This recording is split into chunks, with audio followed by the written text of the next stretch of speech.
तुमको रोज़ हमको शराब देना होगा, रोज़ नहीं देना होगा तो सप्ताह में देना होगा। मतलब आपकी पत्नी आप ही से शराब मांगती थी? जी कीजिए। तो जैसे हम अब सब इंस्पेक्टर है तो मुझे अपने उच्च मतलब सब इंस्पेक्टर से भी उच्च ओहदे के किसी अधिकारी से शादी करना है। उनका ट्रेनिंग कंप्लीट हुआ, ट्रेनिंग कंप्लीट होते ही वो अचानक से तलाक मांगने लगी।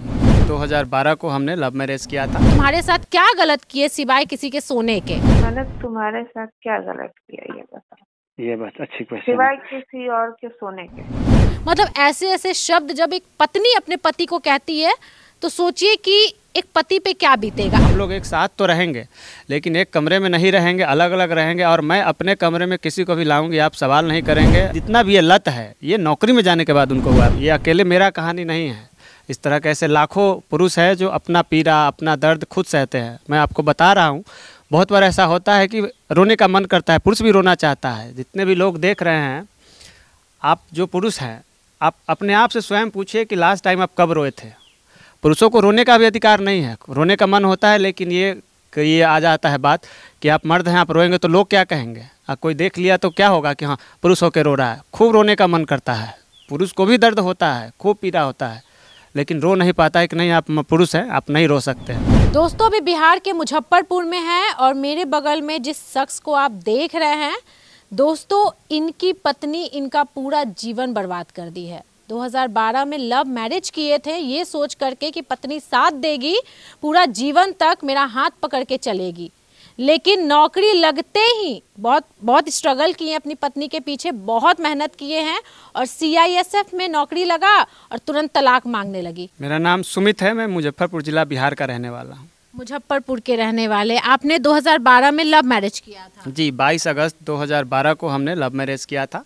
लेकिन वो हमारे पिता के मित्र की मतलब लड़की थी। बचपन से हम दोनों के परिवार एक दूसरे को जानते थे और हमारे शादी से किसी को कभी से कोई ऑब्जेक्शन नहीं था। हम लोगों ने शादी में जो पैसे खर्च होते हैं उसको बचाने के लिए मतलब इसका डिसीजन लिया था। इसीलिए आपने कोर्ट मैरिज? जी इसीलिए कोर्ट मैरिज किया था। फैमिली सब लोग खुश थे? जी सब लोग खुश थे। उनके परिवार ने कहा भी था कि कोर्ट मैरिज करने की क्या ज़रूरत थी, एक ये रिसेप्शन कर लेते हैं। तो उन्होंने अपने परिवार को कहा कि नहीं, अगर जो खर्च करना है आप लोगों को वो हम दोनों को मतलब नाम पे ये फिक्स कर दीजिए, जमा कर दीजिए, पैसे खर्च करने की क्या ज़रूरत है, ऐसा उन्होंने कहा। तो फिर शादी जब हुआ तो शादी के बाद मतलब कैसे, वो नौकरी तो नहीं करती थी, आप उस वक्त क्या करते थे? मेरा जैसे पढ़ाई चल रहा था इंजीनियरिंग का पंजाब से, पहले से उनको नौकरी करने का कोई इच्छा नहीं था। जैसे शादी के बाद कुछ और जो जिस तरह से उनको रहना था, हमारे घर में सेटअप भी उसी तरह से सब कुछ मेरी माँ ने हमने मतलब उनके हिसाब से सारा कुछ व्यवस्था या सब कुछ ये कर दिया हुआ था। लेकिन अचानक से वो मतलब ये बोली कि मैं भी नौकरी करके देखना चाहती हूँ, नौकरी करना नहीं चाहती हूँ, नौकरी करके देखना चाहती हूँ, फिर जब तुम्हारा हो जाएगा तो मैं अपना छोड़ दूँगी। तो ये CISF में कैसे लग गया? जैसे इन्होंने जब मैंने पूछा कि क्या पढ़ाई करना है तो इन्होंने बोला कि जनरल कंपटीशन का तैयारी करना है मुजफ्फरपुर से ही रह के। तो फिर मैं देखा कि चूँकि इसके बाद खर्च तो अब चूँकि मेरे पिता मुझे बाहर रख के पढ़ा रहे थे, ये प्राइवेट इंजीनियरिंग कॉलेज से, तो अब पिता से पत्नी के लिए भी खर्च मांगना उचित मैं नहीं समझा। तो मैं जो पहले वहाँ पे रहता था जिस ये किराए के मकान में, वो जितना एक्सपेंसिव था मैं उसको छोड़कर उससे लगभग मतलब उसके 1/3 से भी कम में मैंने 400 ये किराए का एक किचन लिया अपने कॉलेज से काफ़ी दूर, ताकि मुझे सस्ता हो और वो पैसा मुझे वहाँ बचे। वो पैसा मैं बचा के इनके लिए ये इनको मुजफ्फरपुर रखा और वो पैसा मैं इनके किराए में दिया।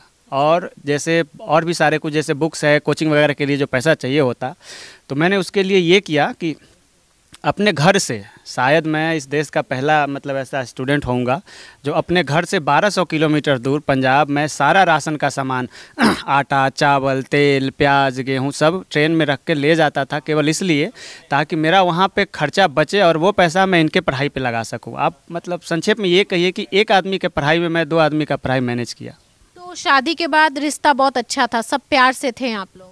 बहुत प्यार से थे। इवन कि आप हमारे शहर में जाएंगे और लोगों से भी पूछेंगे कि मोनू के ममता के बारे में, तो सब लोग आपको बताएंगे कि मोनू ममता का कैसा मतलब प्यार था। तो नौकरी कब लगा फिर ममता का? ये शादी के 2 साल बाद 14 के आसपास जैसे उनका नौकरी हुआ, और उसके बाद उन्होंने मुझे प्राइवेट नौकरी अपने इंजीनियरिंग के आधार पे जो होता है वो नहीं करने दिया। बोला कि आप आगे पढ़ाई करिए, और अब मेरा नौकरी हो गया है। हाँ, तो चूँकि उस वक्त तो हम परिवार ही थे ना जैसे, तो इसके लिए उन्होंने मुझे नहीं करने दिया और मैं पटना आगे का अपना पढ़ाई करने, BPSC का ये प्रिपरेशन करने वो ट्रेनिंग में चली गई। तो अब मुझे जैसे अब मुझे आर्थिक मतलब मदद की ज़रूरत थी, तो 2-3 महीना तो मैं अपने सेविंग के दम पे पटना में रहा। अब जब जैसे ही मेरा पैसा ख़त्म हुआ और मुझे उम्मीद हुआ कि उनसे पत्नी से मतलब मुझे मदद मिलेगी, उसके बाद उनका ट्रेनिंग कंप्लीट हुआ। ट्रेनिंग कंप्लीट होते ही वो अचानक से तलाक मांगने लगी। मुझे ट्रेनिंग जैसे कंप्लीट हुआ वैसे तलाक मांगने लगी। मुझे लगा शुरुआती दिनों में कि ये शायद मजाक होगा। हाँ, मतलब कि चूंकि हम लोग बचपन से साथ, क्या बोलिए, अब हमको तुम्हारे साथ नहीं रहना हाँ, है। कि मुझे ये काम करो, मुझे मतलब तलाक दे दो। तो मैंने पहले इग्नोर किया, चूंकि मैं उस वक्त पढ़ाई करना था और ये सेटल होना था। जब 1-2 महीना ऐसा चलता रहा और उन्होंने मेरा मतलब मुझे इग्नोर करना शुरू किया, तब मैं इस पे जब ध्यान दिया तो पता चला कि उनका किसी और के साथ अफेयर चल रहा है। ऐसा इनडायरेक्ट वे में मुझे उनके कलीग से पता चले, उनके साथ जो उनके मित्र थे, दोस्त थे, उन लोगों से। जब मैंने इस बाबत इनसे पूछा कि ये ऐसा, कि ये क्या है, तो उन्होंने सीधे तौर पे कहा कि अब हम अधिकारी बन गए हैं, तो जैसे हम अब सब इंस्पेक्टर हैं, तो मुझे अपने उच्च मतलब सब इंस्पेक्टर से भी उच्च ओहदे के किसी अधिकारी से शादी करना है। मैं अब आपके साथ नहीं रहूँगी, क्योंकि आप आगे आप पढ़ाई करेंगे, आपका नौकरी लगेगा नहीं लगेगा, आप बनेंगे नहीं बनेंगे। और तब तक मुझे किराया भी देना था पटना में। अब पिता जैसे पहले ही मुझे ये डांट चुके थे कि नौकरी क्यों नहीं कर रहे हो इंजीनियरिंग के बाद। तो मैंने पिता को बताया कि मुझे अभी आगे जैसे पढ़ाई करना है, हम आपसे पैसा नहीं लेंगे, ममता मुझे पैसा देगी पढ़ाई के लिए। अब अचानक से ममता ने भी देना ये शुरुआत नहीं किया, ये उधर से बंद हो गया। अब पिता से कैसे मांगने जाए, क्योंकि पिता ने तो नौकरी के उम्मीद से पढ़ाया था मुझे। तो आप लव मैरिज उससे किए थे, तो आप कब से जान रहे थे? आपको नहीं समझ में आया कि ये लड़की बहुत खराब है? जैसे हमारे फैमिली रिलेशन थे, बचपन से हम जानते थे, समझ में नहीं, ऐसा कुछ था ही नहीं पहले। ऐसा पहले कुछ, ऐसा क्या लगता है कि लड़की को हवा लग गया, बिगड़ गई, ऐसा लग रहा है क्या? जो पहले से थी, इसका कैरेक्टर खराब था?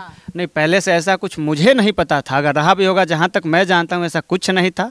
नौकरी में लगने के बाद ऐसा कुछ हुआ। जब मैंने इनके घर वालों से संपर्क किया, बात किया, तो घर वालों ने, चूँकि इनके घर वाले इनके नौकरी के सख्त खिलाफ थे शुरुआत में, तो इनके घर वालों ने मुझे कहा कि लड़की को नौकरी कराना ही नहीं था, आप कराए हैं तो आप समझिए।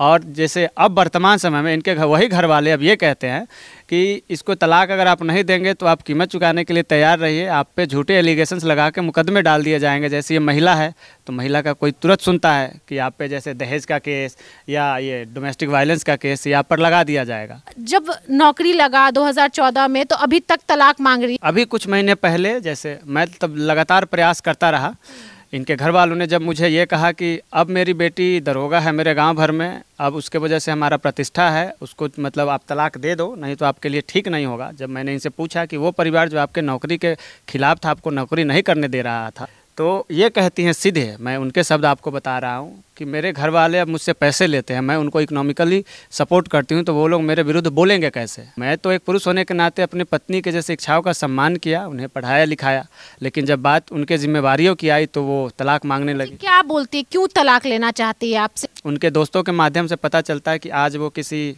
के साथ हैं, कल वो किसी के साथ है, और जो सोशल मीडिया पे फोटोग्राफ्स आते कि ऐसे है वैसे है। उन्होंने जो मुझसे कहा खुद, जो अभी शर्तें रखी है, अभी वर्तमान में उन्होंने कुछ ऐसे शर्तें रखी जो नहीं माने जा सकते हैं किसी भी परिस्थिति में। ये 1-1.5 साल पहले मेरी माँ गुजर गई। मेरे परिवार के नाम पे, मेरे परिवार में केवल मेरे पिता है और मेरी पत्नी है, जो पत्नी तो मतलब शायद हो के भी नहीं है। उनका शर्त ये है, पहला शर्त, कि मुझे अपने पिता को छोड़ देना होगा और मुझे अपने सारे रिश्ते नातोदारों को और अपने सारे दोस्तों को छोड़ देना होगा। मतलब परिवार को छोड़ दो, पिता को छोड़ दो, सब चीज छोड़ के मेरे पास आ जाओ। जी, मुझे अपने सारे मतलब अभी से, जब से हम लोग साथ रहेंगे तब से मुझे अपने पीछे का सारा चीज़ छोड़ देना होगा। जब मैंने ये बोला कि नहीं, एक हद तक ठीक है, बाकी सब चीज़ तो मैनेज किया जा सकता है, लेकिन पिता को मैं नहीं छोड़ सकता हूँ। मतलब अगर आप अपने पिता को छोड़ दीजिएगा तो आपकी पत्नी आपके साथ रहेगी? उनके हिसाब से। जब मैं एलिगेशंस इन्होंने डाले क्रूएल्टी के और ये अननेचुरल के, जबकि मैं जोर देकर सब लोगों को कहा हूँ, आपको भी कह रहा हूँ, इन्होंने जितने भी मुझ पे चार्जेस लगाए हैं, मेरे पास बहुत मजबूत एविडेंसेस हैं इनके खिलाफ। जितने भी चार्जेस इन्होंने मुझ पे लगाए हैं, सारे के एविडेंसेस, जैसे इन्होंने मुझ पे कुछ मैं आपको बताऊं, उसमें से मुख्य तो कि मैं शराब पीता हूं, जबकि शराब पीने का ये प्रमाण इनका है। ये शराब हमसे मांगती हैं, डिमांड करती हैं कि तुमको रोज़ हमको शराब देना होगा, रोज़ नहीं देना होगा तो सप्ताह में देना होगा। मतलब आपकी पत्नी आप ही से शराब मांगती? जी, कि ये सीधे कहती है कि मुझे शराब पिए बिना मेरा ये नींद नहीं आता है। और जब मैं पूछा कि इतना क्यों पीते हो, तो वो कहती हैं कि तुमको ऐसा क्यों लगता है कि मैं केवल शराब ही पीती हूँ, मैं सब चीज़ ट्राई करती हूँ। मतलब ये सब लत कब लगा? आप तो बचपन से ही उसको जानते थे। जब से हमारे साथ थे यहाँ तक कुछ नहीं था। ये सारा जितना भी ये लत है, ये नौकरी में जाने के बाद उनको हुआ है, पहले ऐसा कुछ भी नहीं था, कोई लत। अब तो नौकरी के बाद उसका दिमाग ही खराब हो गया, नहीं? हाँ, मतलब वो पता नहीं, जैसे मैं किसी डिपार्टमेंट में विभाग पे उंगली नहीं उठा रहा हूँ, लेकिन डिपार्टमेंट में जाने के बाद से वो शराब पीना और ये सब करना, यहाँ तक आगे उनका जो शर्त था ये। नौकरी के पहले शराब नहीं पीती थी आपकी पत्नी? कभी कोई शराब नहीं था, नौकरी के पहले उन्हें कोई आया भी नहीं था। अच्छा, ऐसा तो नहीं था कि आप मारते पीटते थे, गाली गलौज करते थे अपनी पत्नी के साथ? जैसे उन्होंने जो एलिगेशन लगाया उसके अनुसार मारने पीटने का है, जबकि मैं आपको इस बात को सिद्ध कर दूंगा अगर जब समय आएगा। गाली गलौज वो करती थी एकदम, मतलब ये रूडली, ये नौकरी में जाने के बाद। जी, मैं जितना भी चीज़ें कह रहा हूँ उसे साबित किया जा सकता है, मैं वही बात बोल रहा हूँ अपने, ऐसे नहीं कि मैं किसी पे झूठा आरोप लगा दूंगा। तो गाली गलौज करना, शराब का डिमांड करना, और आगे इसमें जो उन्होंने शर्त रखा कि हम लोग एक साथ तो रहेंगे लेकिन एक कमरे में नहीं रहेंगे, अलग अलग रहेंगे, और मैं अपने कमरे में किसी को भी लाऊंगी, आप सवाल नहीं करेंगे और कभी रोकेंगे नहीं। मतलब आपकी पत्नी ऐसा भी बोलती है कि हम किसी को भी अपने रूम में लाएंगे, तुम रहो चुपचाप एकदम शांत, हम कुछ भी करेंगे तुमको मतलब नहीं होना चाहिए? जी, ये शर्त कोई पति कैसे मानेगा? जब आगे मैंने पूछा इससे मतलब कि आपका ये कहने का क्या तात्पर्य है, मतलब क्लियर करिए इसको ना, तो उन्होंने सीधे तौर पे कहा, उसके मेरे पास रिकॉर्डिंग्स हैं कि आप धर्मात्मा हैं, आप साधु हैं, आपको केवल मेरे साथ रहना है, आपको मेरे साथ मतलब जो कुछ करना है, मुझे मेरा फैंटेसी पूरा करना है। मुझे अभी पिछले साल पता चला है कि मैं बाई, ऐसा वो कहती हैं, ये भी हो सकता है कि वो रिकॉर्डिंग है आपके पास? जी है, तभी कह रहा हूँ, ऐसा हो सकता है ये वो इसलिए भी कह रही हो कि उनको मुझसे तलाक चाहिए होगा, कि ये सुनेगा कोई पुरुष या कोई पति तो तलाक दे देगा इजली। ऐसा है कि आप नौकरी करवा के पछता रहे, क्यों हम नौकरी का डिसीजन लिए थे? हाँ, नौकरी का डिसीजन शायद हम तो उनके मतलब इच्छाओं का सम्मान करके लिए थे, लेकिन उनका नौकरी मेरे परिवार की खुशियाँ और मेरी खुशियों को खा गया। नौकरी के बाद उनसे मिले हैं? नौकरी के बाद हाँ मिला हूँ ना, जैसे उनको मुझसे हर एक दिवाली पे कुछ बहुत बढ़िया एक गिफ्ट चाहिए था। जब वो अमृतसर थी तब मैं उनके लिए एक शौक बहुत था उसका, नहीं? मैं अमृतसर, जैसे उनको मेरे साथ रहना नहीं था, लेकिन अमृतसर में एक बार जब उनसे मिलने गया तो उन्होंने कहा था मेरे लिए एक रिंग लेते आना, तो मैं अपने हैसियत से बहुत महंगा, उस वक्त के हिसाब से मैं वो 55,000 का एक रिंग लेकर वहाँ पे उनको गया था देने। वो रिंग वो ले ली, लेकिन वो रहना नहीं चाहती। मैं सच बता रही हूँ, ऐसी लड़कियों का सम्मान हम लोग तो नहीं कर पाएंगे, क्योंकि अभी 1 घंटे से ये अपनी स्टोरी सुना रहे थे, और जब माँ की स्टोरी सुनाए ना कि ये अपनी माँ को किस तरीके से खो दिए, लास्ट शब्द क्या था माँ का, तो हम लोग सब लोग बैठ करके मतलब हम लोग भी रोने लगे थे। और ये सब प्रूफ रखे हुए हैं, ऐसी बात नहीं है कि हम अपने चैनल पर कुछ भी दिखाते हैं तो बस ये बोल दिए हम दिखा दिए, इनके पास वो रिकॉर्डिंग है। हम तुम्हारे साथ क्या गलत किए सिवाय किसी के सोने के, मतलब ऐसे ऐसे शब्द जब एक पत्नी अपने पति को कहती है तो सोचिए कि एक पति पे क्या बीतेगा। आज भी ये लड़का ये कह रहा है कि हम रख लेंगे क्योंकि हम उससे बहुत प्यार करते हैं, हम सारा कुछ भूल जाएंगे, लेकिन आज भी हम अपनी पत्नी को, ममता को रखना चाहते हैं। दोस्तों, ये ऐसी लड़कियां हैं जो समाज में और लड़कियों को बदनाम करती हैं। हालांकि गवर्नमेंट नौकरी में है, अच्छी नौकरी में है, लेकिन ये समाज का हित तो नहीं कर सकती। जब ये अपने परिवार, अपने पति के साथ ऐसा कर सकती है तो ये जनता के साथ, समाज के साथ क्या करेगी। और ऐसी लड़कियों को कहीं भी सम्मान नहीं मिलता। जो परिवार में सम्मान नहीं ना पाती उनको कहीं भी सम्मान नहीं मिलता। बताइए, आज पति मजबूर है मीडिया के सामने आ करके रोने के लिए, अपना दर्द बताने के लिए, और ये बताने के लिए कि देखिए मेरी पत्नी ने मेरे साथ कितना गलत किया, मेरा पूरा जीवन बर्बाद कर दिया, मेरा जीवन खत्म कर दिया। जिस पत्नी के लिए हम पैसा बचा बचा के उसको नौकरी करवाए, CISF बनवाए, और आज वो वर्दी पहन के हम पे रौब झाड़ रही है, हमको धमकी दिलवा रही है, हमको गाली दे रही है, तो वो सोचिए वो पत्नी कैसी होगी और वो किसके साथ अच्छा करेगी। वो कहीं ईमानदार नहीं हो सकती जो अपने पति के साथ ईमानदार नहीं है। और आप देख सकते हैं इस लड़के को, आप दिखाइए थोड़ा कैमरे में, ये कहीं से भी ऐसा नहीं लग रहा कि ये बेचारा कुछ गलत किए होंगे अपनी पत्नी को। सीधे साधे, पढ़े लिखे, बहुत समझदार, बहुत सुलझे हुए इंसान है। मोनू नाम है। और आज सोचिए ये कहाँ मुंह दिखा रहे होंगे, बेचारा कहाँ जाएंगे, ये सोचिए। इनका तो ये कहना है कि पत्नी नहीं तो हम जीवन में ना किसी से शादी करेंगे और ना हम किसी के साथ रहेंगे। पत्नी है तो बस सब चीज़ है, लेकिन आज वही पत्नी इनके साथ कितना गलत काम की है। आज इनकी माँ भी इनके साथ नहीं है, कहीं ना कहीं वजह इनकी पत्नी है, क्योंकि ये इतने ज़्यादा टॉर्चर हो चुके हैं ना, और इतने डिप्रेस हो चुके हैं ना, कि आज ये अपना दर्द हर किसी को बता भी नहीं पाएंगे। बात करने से ज़्यादा आज ये रोते हैं। दोस्तों, पटना से मुजफ्फरपुर आए हैं इनकी कहानी दिखाने के लिए, और ये दिखाने के लिए कि देखिए लड़कों का कोई नहीं सुनता। जब मर्द तकलीफ में होता है ना, और जब पत्नी शोषण करती है ना, तो उसका कोई नहीं सुनता। महिला आयोग, महिला रो देगी तो दुनिया जानेगा, दुनिया सुनेगा, खूब सिंपत्ति देने के लिए लोग आ जाएंगे। लेकिन आज ये पुरुष रो रहा है, एक लड़का रो रहा है, एक मर्द रो रहा है, और इसके अंदर कितना दर्द होगा ना, शायद ही कोई जानेगा।